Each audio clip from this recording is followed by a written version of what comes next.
we will do three things. So I will talk more about experimental design, just to follow up on the discussion that we had this morning. And I will talk about two more aspects of what happens in real life. And so one will be a series of unfortunate situations and an example from our collaboration where we hope that things were done better. So this is the overview of how statisticians think about the experimental design and generally about the group comparison. So again, we are in a setting where we want to compare average protein abundances between the two groups. So there are two constants. Just to remind you that we use Greek letters to indicate the unknowns, right? So there are these unknown constants, unknown average protein abundances in the population which exist, but we don't know what they are. We include subjects into our study. These subjects have their own individual values of protein abundance at that time, which also exist, and we don't know what they are. So again, Greek letters. And we use Latin letters to denote our measurements. And the measurements are observed, and they are acquired with a noisy technology. So we have two layers of variation, the biological variation from one person to another, and the technical variation just due to the measurement error. And so our goal is to take what we see, so the difference between the mean signal in the protein over all the biological and technical replicates and the mean signal of the protein in the other group. And again, this is the difference because everything that I will talk about for the rest of the hour is done on the log scale, right? So the difference of the log intensities is the log fold change.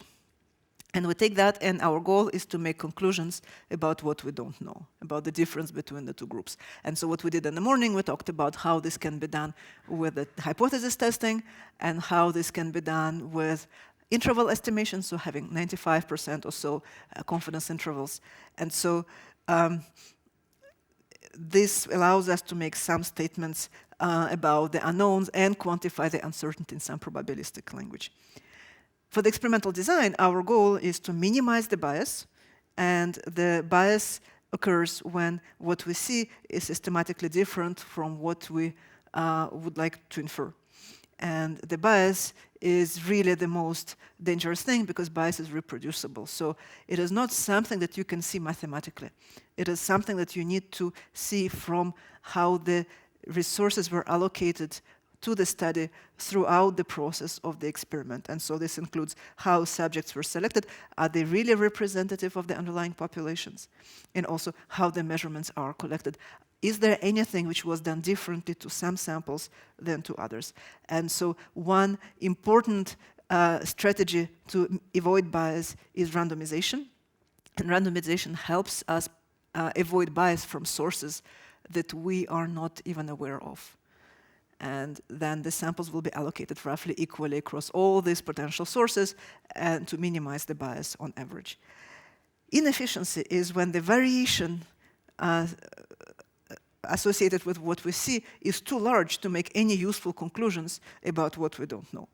And so the second goal of experimental design is, given the fixed amount of resources, how can we allocate our all the steps of experiment to minimize the variance in what we observe.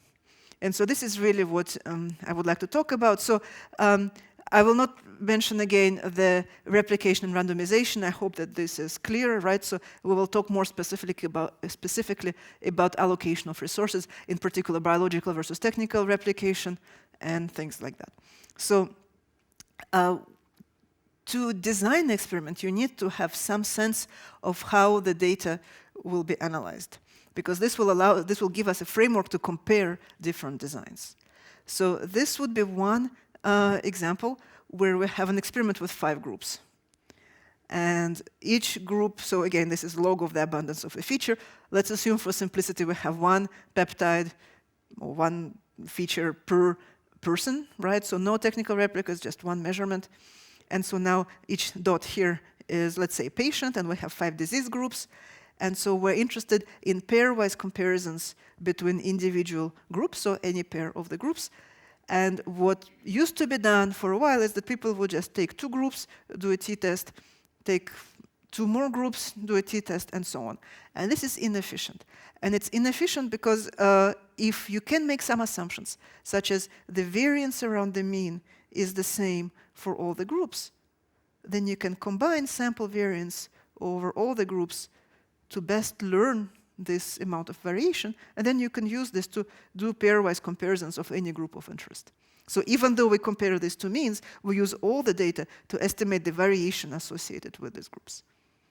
So this requires an assumption that the variance is constant. Maybe it's not constant. Maybe some groups have more variance than others. So another thing that can be done is to have some relationship, let's say, between the strength of the signal and the variance. And low abundant signals on the log scale tend to be more variable. And so then you can say, I assume that this relationship is the same across all the groups. So in any case, you can pool the variation across all the groups and then proceed with pairwise comparisons that you're interested in. So this is a better way of doing it. And so this is essentially an extension to this t-test. And the way it's expressed mathematically is that you write a linear mixed model where you say there is a mean signal across the entire experiment. These are the deviations from the overall mean of the specific groups, and the remainder is the unexplained random variation. So this is a very simple extension of a kind of 2-group model, which leads to a t-test, which allows us to simultaneously represent 5 groups. And if we assume that this sigma, this variance is a constant, well, then we can just pool this together. And we can actually extend this in many ways to express a variety of complex experimental designs. And this is, in fact, what we do in our software, MS Stats, which you will hear about tomorrow. So just another very kind of simple highlight here. Let's say we have 2 populations, healthy and disease. And let's say we have the red dots. These are 2 biological replicates from this population and 2 biological replicates from this population. And so now the black dots, these are the technical replicates. These are the measurements of the red dots. You see that, well, 3 technical replicates allow us to measure the biological replicate really, really well. So now we're really confident. So in terms of expressing this mathematically, we can just extend this model by adding another variance component. One will be the biological variation, another will be technical variation. But in terms of understanding what it does, well, you can actually see here. So in this example, the 2 populations have no change in protein abundance. But just by artifact of random chance, in the healthy group, the 2 subjects came kind of higher than the disease subjects. And because you have only 2 replicates, even though you have many technical replicates here and you measure these biological replicates well, you still do not have the evidence that in the healthy group you have all these possible values, and in the disease group you have all these possible values. So no matter how many technical replicates you have, you would claim that there is a systematic difference in abundance between the 2 groups, which will be wrong, and it will be corrected if you have more replicates.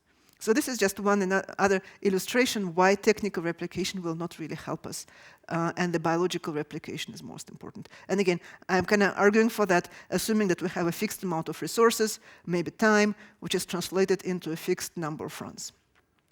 Okay, so this is our framework. So we will use this linear mixed model, and I won't really give you more details today, but just to say that this can be extended in a variety of ways to account for a variety of different designs.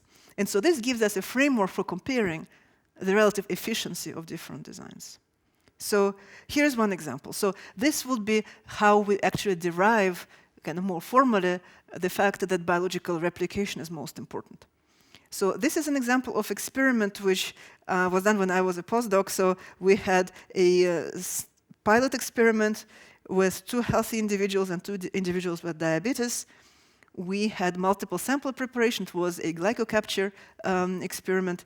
And then for each sample preparation, we had multiple LCMS replicates. So this was like a label-free shotgun experiment. Long time ago, so most likely all these results look different now. But what we could do now, so now we have condition, healthy versus diabetes, subject, sample preparation within subject, and then mass spectrometry run within sample preparation. So we have this multiple hierarchical layers. And we can extend these linear models just the same way. So we have the mean of the group.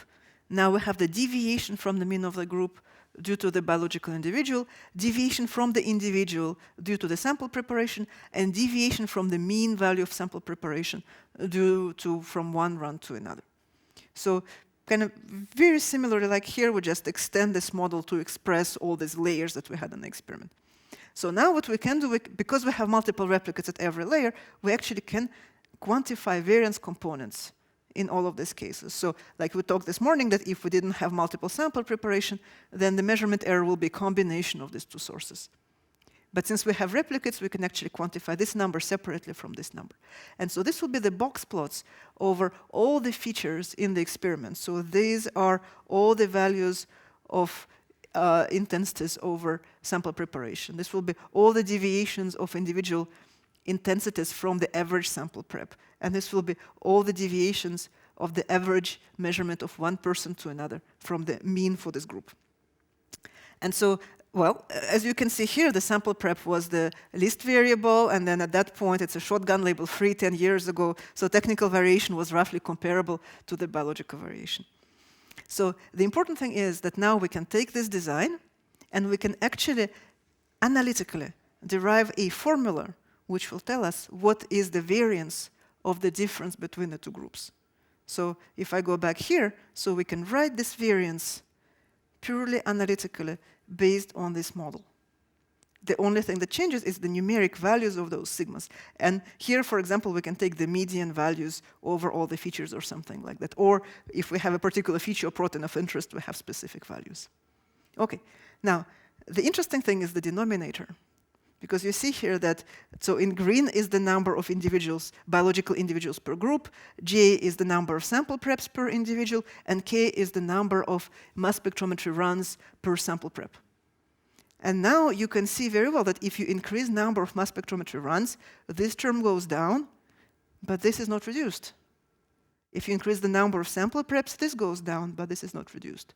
So the only principled way to reduce this variation, so to improve the efficiency of the experiment, is to increase the number of biological replicates.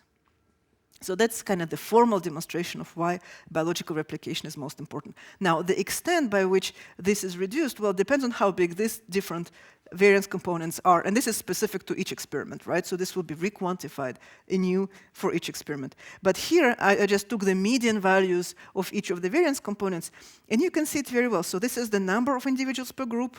This is the variance of the comparison, and different color here corresponds to different workflow. So, for example, let's take a look here. I have 5 and 15 individuals per group, so the variances are roughly the same for the green workflow and for the blue workflow. But look, take a look at this. So we have 5 individuals per group, but we have 3 sample preps and 3 technical replicates, 45 runs total. And we get to the same variance and even less with the green workflow, which is 1 sample prep and 1 technical replicate, 15 runs. So this is the argument why, if you have a fixed amount of resources, biological replication is most important. Because with 15 runs and biological replicates, you get an experiment which is as efficient as an experiment with 5 biological replicates and sample prep and so on. And this does not even account for the fact that these variances may be inaccurately estimated. This is just purely based on the sample size. So unless you are, so, and that's really, I would like to repeat, so unless you have reasons to believe that your workflow is not optimized and your assay is not developed yet, you would want to have biological replication rather than technical replication. If, on the other hand, your workflow is not optimized, I would probably invest a little bit more time upfront to optimize it, because the loss in efficiency is really big, or loss in time, so depending on how you see it. And so conclusion 1 is maximize the number of biological replicates. So now the extensions of that, and so this is the next thing we talked about, is blocking. So we talked about the fact that blocking is a strategy to improve the efficiency, right? Because we look at the differences between measurements within each day. So this is one example which I didn't have on the last slides, that one instance of blocking is multiplexing. This is where we use labeling to mix together samples from multiple groups or multiple types of samples, and we would profile them simultaneously in one run. And so the idea is that if there's a lot of variation from one run to another, by mixing the 2 samples within the same run, we kind of remove the effect of this between run variation.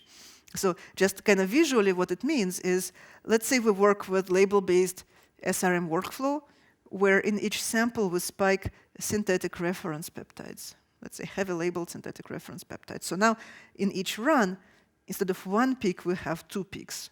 And so the blue or the red, these are endogenous peaks that we're interested in, and the dark are the reference peaks, which are there in constant concentration across the entire experiment. And this has two advantages. One is, as Brendan mentioned earlier, if something goes wrong with your experiment, so those references, they are constant. There is no biological variation associated with them. So if you start seeing the references kind of going all over the place, you know there's a problem with the experiment. So this is useful. But the other is in terms of quantification, assuming that the references are quantified reasonably well. So now, if we have an experiment with a large run-to-run variation, if we just compare the blue dots to the red dots, the difference between the means is too small as compared to the underlying variation. And so it is really hard to make conclusions. At the same time, if we add the black dots, which are the reference standards spiked in each mixture, so we see that they were supposed to be in a constant concentration across every run. But now we have a big difference in intensity. So this is due to the technical run-to-run variation. Because the reference peptides, they have no biology in them, right? So any variation that we see is due to the technology. And so what we can do now, just like we did this morning, we can look at the deviations of the endogenous intensities from the corresponding reference counterparts. And we see that the deviations of the red dots are systematically higher than the deviations of the blue dots. And this points to the fact that the abundance in the red group is larger than the abundance in the blue group. And this allows us to see differences. And again, this is possible because we have a large run-to-run variation. And these linear models that I talked about can be extended to incorporate that, and that's what MStats is doing as well. So this, again, you're just log ratios, right? But except that now we look at the differences because we work on the log scale. So let me show you how we now can characterize the effectiveness of blocking for the experiment. So now a different experiment. So let's say we have multiple groups. Now let's say we have a block such as a day, right? We talked about the fact that time usually introduces variation for various reasons. Or maybe it's a plate, or maybe it's some other, maybe it's a operator, person who performs the experiment, right? Maybe by different shifts, different people have to do the experiment. So this will allow us to characterize the change on average over all the replicates from one block to another. And then we have the biological variation, so the shifts from one person to another, and the deviations due to the measurement error.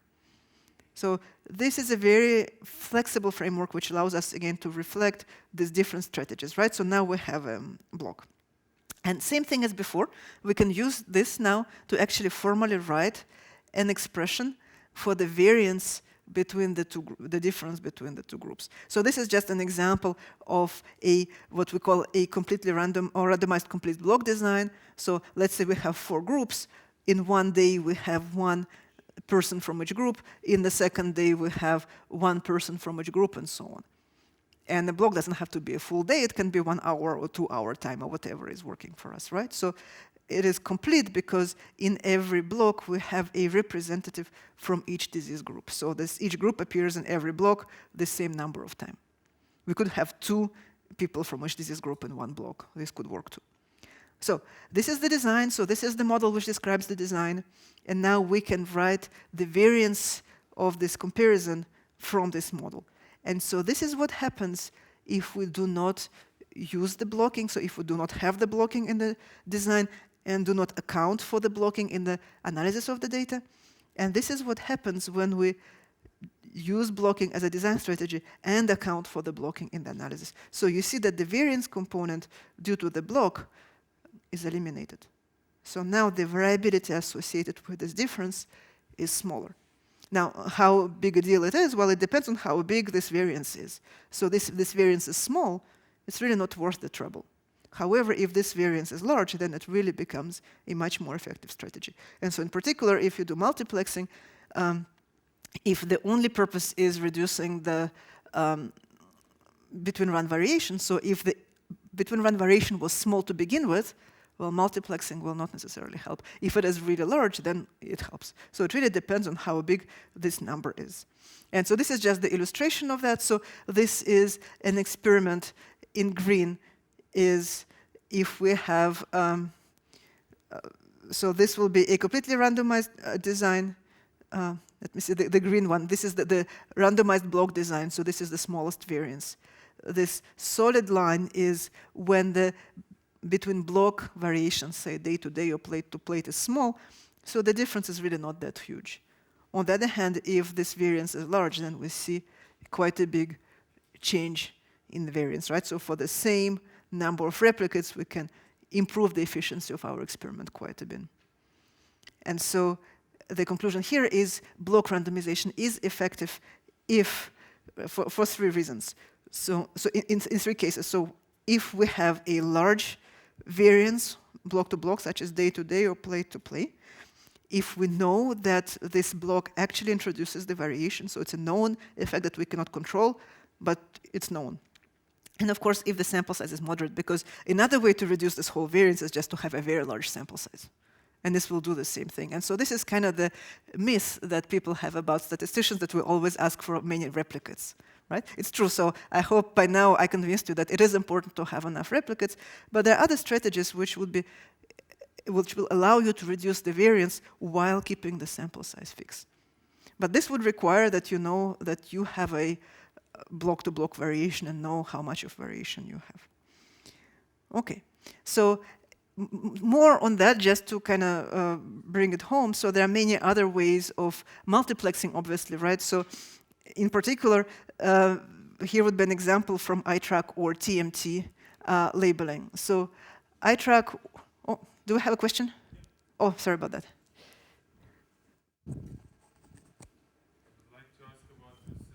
Point about reducing the variance. So if we look back to the figure we've seen in the morning, where you connected the healthy and diseased patients by line. This? Yes. Oh, in the morning, to measure the difference. Right. The variance of the difference is reduced, but the variance of the population is still the same. Oh, the variance of the population. Okay. Remember, there's a variance of population and variance associated with the mean, which is standard error. So what we're doing here, the whole discussion looks at the variance of the mean, right? Of the mean of what we observe, which is different from the variance of the original population. So the variance of the population is what it is, right? There is no way to reduce it because it's biology, right? All we can do is reduce the variance of the summary of the measurements that we take. And so we can take a summary which eliminates the blocking variation, or we can take the summary which does not eliminate that. And so the variance of the summary which does not eliminate block-to-block variation will be larger. The variance of the summary, you mean the variance of the subgroup we take for the measurement? The variance of the mean abundance over all the replicates in that subgroup. Okay. Right? Not the variance of the population, but the variance of the mean. And remember the picture from the morning, when you take more replicates, these histograms become narrower and narrower. So that's what we're talking about, right? So the sample size increases, we're more and more confident in the mean, even though in the population, well, you cannot change the population, it is what it is. Right? So this is the bar here is very important because this is the mean of the replicates. And therefore, if you have more replicates, the uncertainty with those means will be smaller and smaller. Right? So yeah, so from this point on, we always talk about the summary of the data and not about the original populations. Okay, so this is for that. So just to kind of emphasize this, kind of take it one step further. So another way to do multiplexing is labeling, right? So things such as TMT or iTrack, where you have more than 2 channels, right? And so it is possible to extend this type of considerations to these workflows as well. I need to warn you right away, we do not do it in our tools, but conceptually it is quite possible, and hopefully we will actually work on that in the near future. So what happens now? So this was my kind of nice example where I have 4 disease groups and I can fit all the 4 disease groups in each block, right? But now if you do multiplexing, your run is a block, right? And let's say you have 4 channels or 8 channels, which is fine, but what if you have more groups than channels? How do you actually deal with that? So there are strategies which essentially allow you to allocate groups to channels in a situation when you have more groups. And this is called balanced incomplete block design. It's incomplete because you have more groups than channels. And so this would be one example. Let's say you have 4 channels and you have 5 disease groups. So then the principle is that each sample appears with samples from other groups an equal number of times. It's kind of a lot to say, but what it really does is that we just systematically rotate. We have the first 4 groups, so the 5th is missing, here the 4th is missing, here the 3rd is missing, and so on. So this would be what we call one minimal replicate set, which will give us the same number of balanced kind of symmetric configurations. And then this would mean that the first group, for example, has 4 biological replicates used. So now, if we have 8 biological replicates in the study, they will just repeat the same structure with the next 4 people from each group. Shouldn't we randomize between the channels? Absolutely. So, and this is why it hasn't been used as much so far, because technically it will be a lot more difficult to do this rotation of labeling. And this is actually one example which kind of illustrates that. So this will be a more extreme situation where you have 5 disease groups, but only 2 channels. Let's say you are doing SILAC or something like that, right? So now, if you want to have 1, 2, 3, 4 replicates per group, you have to have 10 runs. Because now in each group, you'll have to have different pairs of conditions. And of course, you have to randomize the label allocation, because otherwise, if you have one group which has more labeling efficiency than the other, you're introducing the bias, right? Unless you can control for the labeling efficiency somehow, right? But in principle, one way to eliminate the difference in labeling efficiency is to swap the labels between the groups, right? And so if it's not too hard, it's really the best. If it is difficult, there are other ways of doing it. And so this would be one example of doing it. This is what we just talked about, spiking the labeled reference standard. So it's what is called a reference design, especially in the microarray literature. So we have a sample which is profiled in every experiment, and then we have different samples profiled in different runs. But this is the least effective in terms of the number of runs, because now you need 5 runs to have just 1 measurement per group, right? So, and how can we evaluate these designs? Well, very similar strategies. So now we can have a variance of the difference in the block randomized design. So it has this. And then we have the variance of differences if we have these incomplete channels, right? If we have to have more. And there are some constants here which depend on how many groups can be fit and how many channels. So this is greater than 1. So the variance will be larger than in this case. But it is still possible to characterize that. And so this will be an example. So here the solid line is if you have 5 labels and you can fit 5, you can have all the groups here. And so now if you have 4 labels, it will be very similar. If you have with 3 groups only 2 labels, your variance becomes larger. And you see that these are distinct dots because you cannot now have any number of replicates, but this number of replicates have to be multiples of this minimal replicate set. So there are some complications, but it's still possible to do it in a more effective way than just kind of having the same sample once in a run. So just to repeat it, right? So if we are in a situation where we have more groups than channels, so we can write this variance component.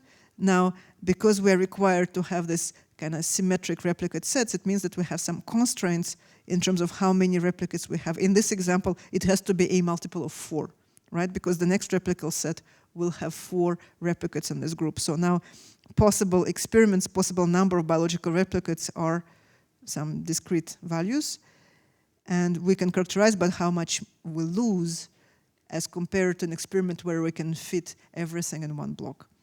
But at the same time, we can also characterize the gain as compared to a situation where we just have 2 channels and we use 1 channel to profile each group, and the second channel we lose it just to quantify the reference. So you can see here is, for example, if we can have 2 labels, example 5 groups and 2 labels. So if we have balanced incomplete block design, this is the variance here, and if we could have the reference design, it's a little bit higher, but the real difference comes in terms of the number of runs, because now this reference design requires a lot more runs, right? For the same variance, you need to have a lot more runs with the reference design than with the balanced incomplete block design. So this is getting a little bit technical, but fundamentally what happens is that you can allocate the resources in different ways. In many cases, you can write explicitly what the variances would be. if you have a pilot study which quantifies these variance components, you can actually explicitly derive how much efficiency gain you will have from different allocation strategies. And especially if you are short on resources or if it's a large experiment that you plan, it is really worthwhile doing. And clearly you need to know a lot about your experiment, such as variance components, to decide which is the most effective strategy. So now this relates to the next question, which is probably the most frequently asked question that I have as well. So how many replicates do I need? Can I use 3 patients? I don't know if you've seen this YouTube video where a biologist talks to statisticians and says, but my grant is due tomorrow. Can I use 3 patients?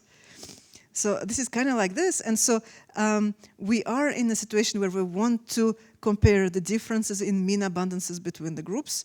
So we want to control, remember this alpha, the tail area under the student distribution or the normal distribution. This is what is the probability of finding a difference when in fact there is no difference.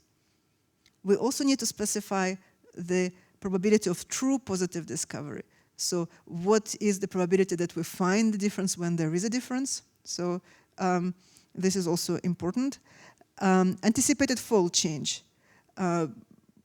I'm looking for 2-fold change, 1.5, 1.1, and so on. So these things are fairly easy to specify just by looking at the literature and by looking at, understanding the biological system. The hard part is this. We need to know what is the biological and technical variation associated with the experiment. So if we only have one feature, so again, these models that I talked about can be continued, and we can write essentially there's a relationship that the variance of our difference has to be less than this number. So delta is the fold change we're interested in, and these are the quantiles of the normal distribution. So those are the boundaries of our decision. And so one thing that's pretty clear is that if delta is large, then the variance can be larger. If delta is small, well, the variance has to be smaller, right? So pretty clear that if we want to find a small fold change, the variation associated with our measurements has to be small. So this is where the efficiency of the design really matters.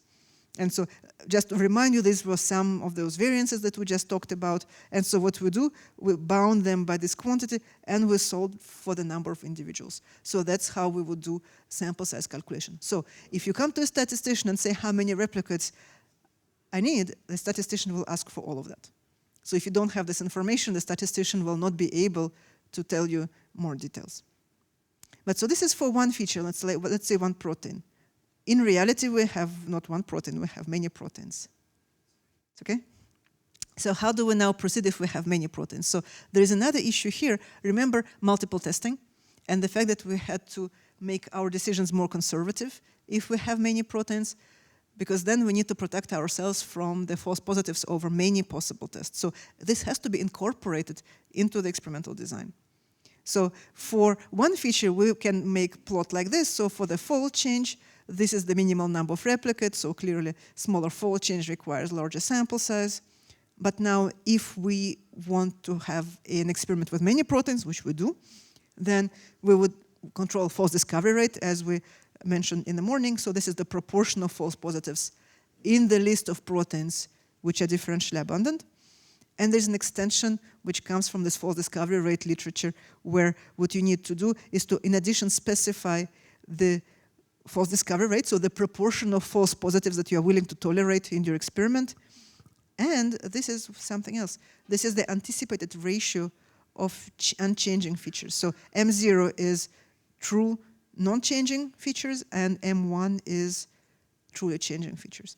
So it can be rephrased in terms of the proportion of true changes in the entire set of proteins. And then we can essentially calculate the individual false positive rate, which will be smaller, and we can proceed with sample size calculation. And this is what is done in MS Stats. So to illustrate that, this is kind of something that people often don't realize, is that this is an example that I had before, where for different fold change, I have the number of replicates per disease group for one feature. Now, if I have more proteins in the study, if I expect that 50% of the proteins are actually regulated differentially between the groups and will be true changes, then I need to have a smaller number of replicates than if I only expect that 1% of the proteins will be changing. So essentially, the more rare is my signal, the more replicates I need. And the intuition behind this is that we're trying to protect ourselves against false positives. So if many things change, then they're not false positives, they're true positives. So there are only few possible false positives, so we need to work less hard. But if only 1% of features is changing, then we have a lot more opportunity for false positives. And then we need to work harder to protect ourselves against that. So this is another aspect that we need to know. So what is the percentage of anticipated changes? And this percentage of anticipated changes will have implications for the sample size. So do I have to introduce a fold change cutoff always, or is this basically also included then in a properly done p-value estimation? So here, everything we talked about for the last half an hour has no data. I mean, in the sense that our purpose is to plan the new experiment, right? So we do have these variance components from some pilot study, right? But this is the minimal fold change which is of interest to us, right? So it's not really a cutoff. You just say what will be the smallest fold change which I'm kind of willing to be interested in, right? So for example, maybe 1.1 is not biologically very interesting, right? So maybe you want to have something larger. And clearly, if you have a larger signal, you can tolerate more variability around the signal, right? So you have smaller sample size. If your signal is very small and you're really interested in that, then you cannot tolerate much variability or it will be mixed up, right? So then you need a larger sample size. So it's in that sense. Okay, so maybe just a few comments on pooling, because this is also an aspect of experimental design and people often ask me about that. So the question is it a good idea to pool together multiple samples from distinct biological individuals of the same condition and profile them jointly? And if yes, how to do it? So the answer is kind of theoretical and practical. In theory, it is a good idea. Again, it is a good idea if you have a finite resources, which translate into finite time and finite number of runs. And if you have more biological samples that you could profile in that time, so combining multiple samples theoretically is a good idea. Now, what you should not be doing is to take all the healthy in one pool, all the disease in another pool, and then you just have two pools, right? Because then we're back to the situation with no replicates, and we cannot estimate the underlying variation. What you could do is, let's say you have 20 replicates, you can have 4 pools of 5. So 5 subjects, 1 pool, next 5 subjects in another pool, next 5 subjects in another pool, and so on. So then you can still estimate the between pool variation, and it translates into the underlying biological variation. So this will be a good idea. So the kind of mathematically, we actually do exactly the same thing. So if we don't pool, this is the variance what we have, given a fixed number of runs. If now instead of having individual samples, I have mixtures of multiple samples, you see that now R is the pool of R specimen in one run. So you see that this component became reduced. So again, how much it's reduced? Well, this depends on how big the size of the pool and how big is this variance component. So theoretically, it shows that you can reduce the variance. So if you have a fixed number of runs, let's say you have 4 runs, so pooling 4 times 5 individuals will be more effective than just saying, let me just profile 4 individuals and that's it. Right? So that would be more effective. Now, of course, there are all the practical considerations that we need to worry about. Potential bias, so pipetting errors. If something in one sample is compromised or contaminated, then the whole pool is contaminated. And another thing is that it limits the downstream analysis. So if you are interested in comparing averages between populations, well, you just averaged samples kind of physically, right? So you can still work with averages. On the other hand, remember at the very beginning in the morning, I talked about predictive analysis, where we want to have biomarkers for individual subjects. This is not really possible anymore in this design because we lost the information on the individual person. So we're kind of limited to testing. We cannot do individual prediction anymore. And there's some also technical things because, because we take the log, mathematically we average on the log scale, but we mix on the original scale, so there are some technical aspects as well. But generally speaking, if you are limited in the number of runs, pooling is a good way to go. So now, well, maybe like a minute to pause. Do you have any questions? Yes. I do, but probably it's not working. Can you hear me now? Yeah. So, I mean, if we do a pilot experiment to determine the variance, I mean, how do we choose a pilot cohort? I mean, out of, say, the numerous samples we have? You would have to assume that the pilot cohort is representative of the population that you will be looking at later on. So, and again, you can do different things, but then your results will be as good as your assumptions, right? So, for example, if you have your project, right, and you have your representative samples, it's best to go with that. If you have nothing, you're writing a grant, you just propose to do something. You can take some results from the literature, right, from other people publishing that. But then you have to assume that your workflow will give you exactly the same variance components, especially technical variance components, as somebody else. And this may be a stretch, right? If you change the technology, right, change the acquisition strategy, it may be a big stretch. So it is still better than a completely random guess, but I would be very careful with these assumptions. Okay, so we have maybe 10 to 15 minutes left, depending how we count. So let me just give you a little bit of just general perspective. So when I was preparing for today, I saw a new blog post by Jeff Lick, who is a faculty in the biostatistics department at the Johns Hopkins University, and he often publishes on different aspects of data analysis and statistical issues, and he works in genomics, so it's quite related to the type of things that we do. And just last week, he published a menagerie of messed up data analysis and how to avoid them. And I felt like it was a really nice summary of studies which could have avoided pitfalls, but they were too tempted to follow the wrong path. And so I think it's really good to know about that because it can help us avoid similar issues. So the actual blog post is here. I'm giving you the link so you can follow up on that. I think it's actually quite interesting to read. So the first one is outcome switching. So what happens when you decide to change the question in the process of while the study is in the process? So in this particular case, this was an antidepressant, Paxil. It was studied for several main outcomes. And these main outcomes did not show any effect. So these endpoints, the antidepressant did not change the endpoint that they were hoping for. But some secondary outcomes did change the effect. And so what they decided, they say, oh, look, but in addition to these main outcomes, we also looked at some other outcomes. And these other outcomes changed. Let's use this to market the drug. And so what they did, they went ahead and marketed the drug for different outcomes than the study was planned for. And of course, eventually, it turned out that this was not the correct effect. So the problem here was that this study did not follow a predefined protocol. And if you don't follow a predefined protocol, you are more likely to be impressed by the artifacts which just occurred because we looked at enough endpoints and enough comparisons. So this is one case where, do not change the endpoint just based on what you see from the data. So it is really important to predefine and pre-register the protocols. Related to this is what they call the garden of forking paths. So we talked about multiple testing, right? And so if we test many proteins, so by chance, eventually we will have some proteins which appear as differentially abundant when they're not differentially abundant.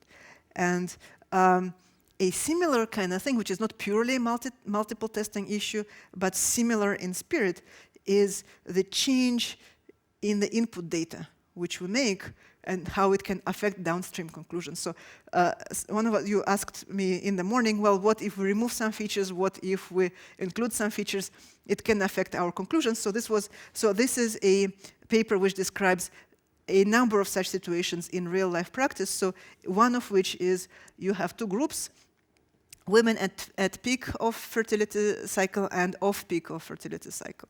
And so they essentially spend a lot of time deciding which woman they should include, which woman they should include. Is it off peak or at peak? How you define this? And so every one of these decisions affected essentially the definition of the study. And so the end result was that the women at peak fertility are more likely to wear red or pink shirts. So you can really come up with things which are completely nonsense based on making these decisions at the input data level. So it's not exactly a multiple testing problem, but it has very clear implications for the downstream analysis. And so as we discussed in the morning, the kind of approach to this is to decide on a protocol before seeing the study, say, I will remove every feature which has this property, I will keep every feature which has this property, and then proceed with that, and not change this criteria just based on what we see in the outcome.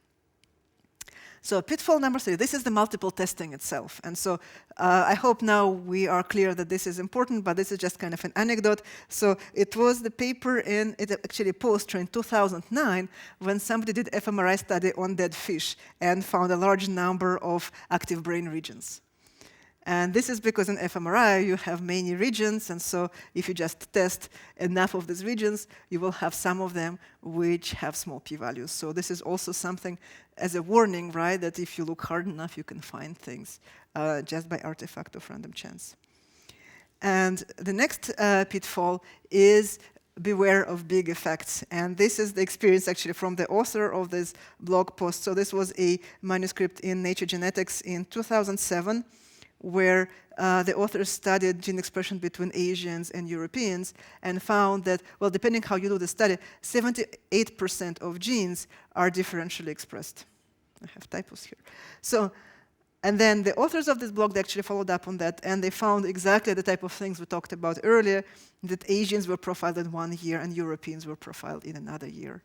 And so clearly, all the differences that you see are more likely to reflect the batch effect. So, you know, these are not anecdotes. These are like papers published in really good places, right? And so it is really important to make sure that we do not kind of say things like that, because it just does us a disservice as a field after that.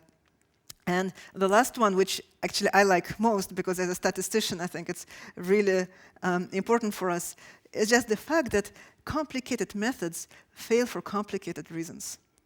So if you have an experiment and you decide, well, you know, I have many proteins, I have many samples, so everybody's doing t-test, it's not good enough, I will go for this combination of random forest with partial least squares, and it will give me, you know, things that nobody else have done. Well, if something goes wrong, it is much more difficult to find exactly what happened.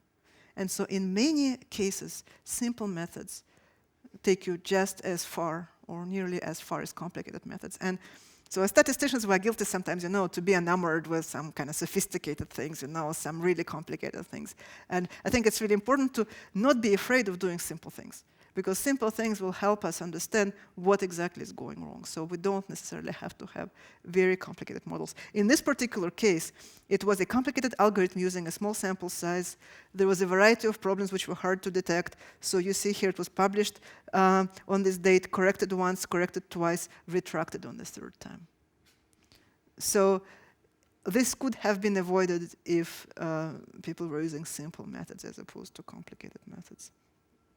Okay, and so the last, I just wanted to give you an example to connect a little bit the testing, because we talked a lot about testing part, to prediction, right? So as we mentioned in the beginning, so especially if we do biomarker discovery work, so it is not enough to look for changes on average between multiple groups, so we want to make decisions for the individual subjects. And so everything we talked about for the last 2 hours was primarily focusing on testing, and this is not enough if we want to do prediction. So just wanted to show you the place for testing in these larger studies. And so this is the 2 kind of coupled manuscripts. So I chose them because, well, obviously this is our work, so I know it well, and also it's a collaboration with ETH, so it's also kind of nice. So this was a prediction and prognosis of colorectal cancer, and we were using SRM to develop predictive models. And so the reason why I mentioned this is to show where testing can potentially fit in this whole biomarker discovery workflow. So this is the overall kind of process. So there was still 32 replicates, biological replicates, where tumor samples were profiled, and it was 334 proteins candidates selected as differentially abundant between tumor and normal, thinking that maybe those would be good candidates for predictive modeling later. Then the second phase, it was plasma was profiled instead of the tissue, with the hope that these proteins can be requantified in plasma. And this is much more easy to access and much easier to manipulate. So 19 replicates, out of those 334, 88 proteins were detected in plasma, and so decided to work with that.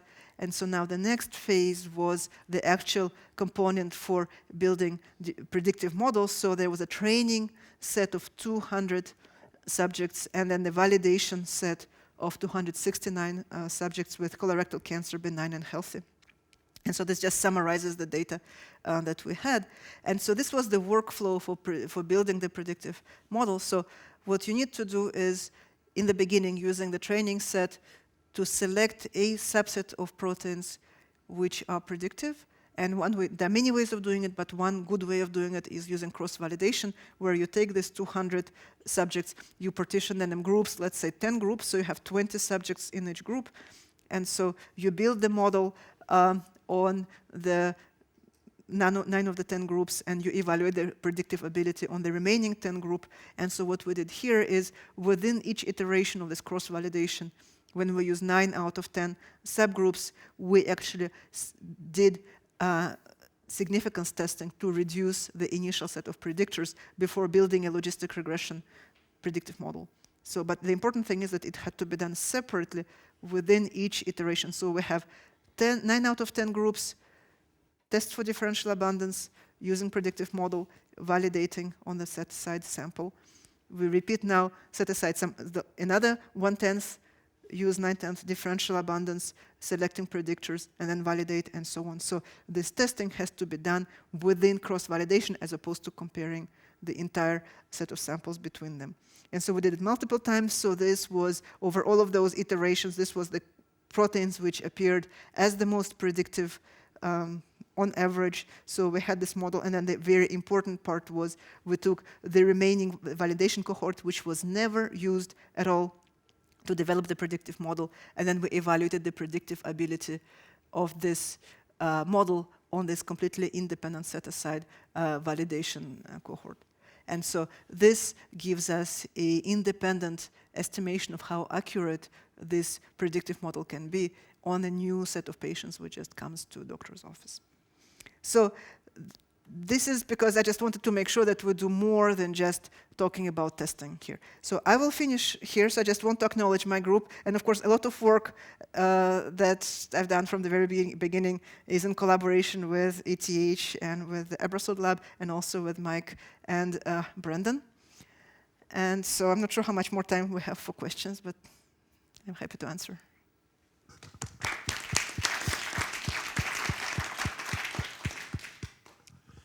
Olga, so, I mean, if you don't have a large enough cohort to be able to split it up into the the training cohort and the validation, how can we go about it? I mean, if we just have, okay. So there's no miracle, right? So as always, if you don't have the data, you make assumptions, right? And so essentially your resources have to match your goals. Right? So if you have an ambitious goal of developing predictive model, you have to put in resources, right? So, yeah. There's no miracle. I don't want to finish on a negative note like that.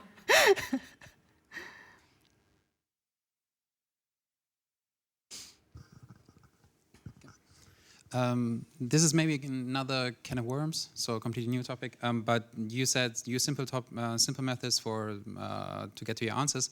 There's now Bayesian approaches in these kind of things. Are there also simple way to apply Bayesian approaches to stuff like what you would normally do with a t-test? Does it make sense, or is this you would have to study for 2 years to understand this in the first place? You know, there are many ways of doing that. So the thing about statistics is that you have many ways of going about things, and they have advantages and disadvantages. But generally, if your data are informative, you will get to the right answer. So if your answer very much depends on the method, it's a problem, right? So if you want the data to speak, so in Bayesian approaches, so you have the prior information, but then you have the data. So you really want the data to dominate. Otherwise, it's just your prior information. So I personally think that there are many ways, and they're fine, right? So oftentimes you want to use the method with which you are comfortable with, right? And you have the expertise. So Bayesian methods are totally fine. So what really matters at the end is your decision, right? So do the methods lead you to the right decision, right? So do they lead you to the decision which is more likely to be reproducible in the next step, right, in the next evaluation step? So there are non-parametric tests, there are Bayesian methods, you know, there are all kinds of things that you can do. Totally fine, just be careful with the assumptions and also make sure that it is really the data that speaks and not your prior information or some assumptions that you have.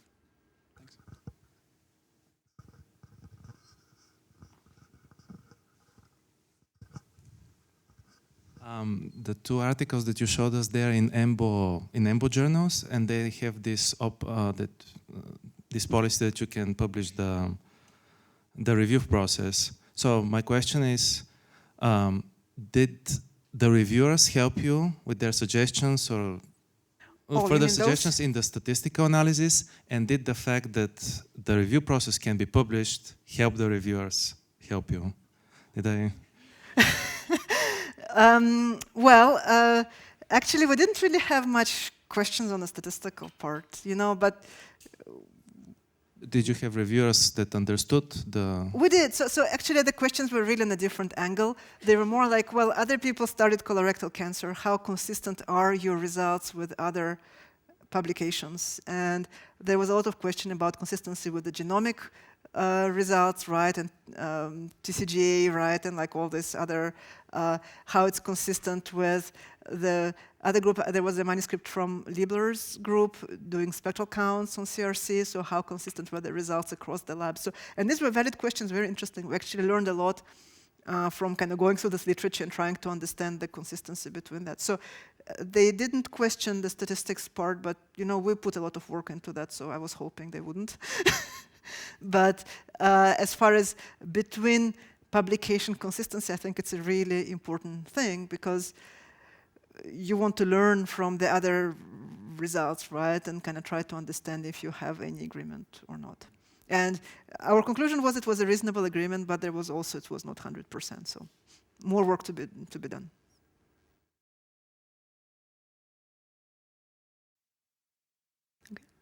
Okay, then let's thank Olga again, and let's thank Olga.